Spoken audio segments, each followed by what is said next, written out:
আজকে দুপুরে খাবারে প্রথমেই ছিল শুটকি ভর্তা। শুটকি ভর্তা আমার ভীষণ পছন্দ, কিন্তু ময়নার পাপা খায় না বলে আমার একার জন্য আলসেমি লাগে বানাতে। তবুও মাঝে মধ্যে বানাই একা, এটা আমার অনেক বেশি ভালো লাগে খেতে। তো ভর্তা দিয়ে খাওয়ার পর নিলাম গরুর মাংস।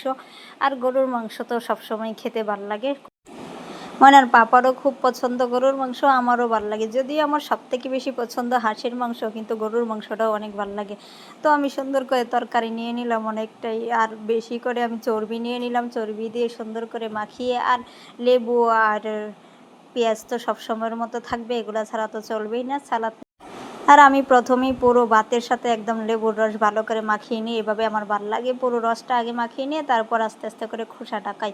তো আমি পেঁয়াজ দিয়ে, লেবুর রস দিয়ে, সব কিছু দিয়ে মাখিয়ে মাংস দিয়ে খাচ্ছিলাম। আর আমাদের মাংসের মধ্যে সবসময় এরকম বড় বড় করে আলু দেওয়া হয়। এভাবে বড় করে আলু দিলে সবাই পছন্দ করে খেতে।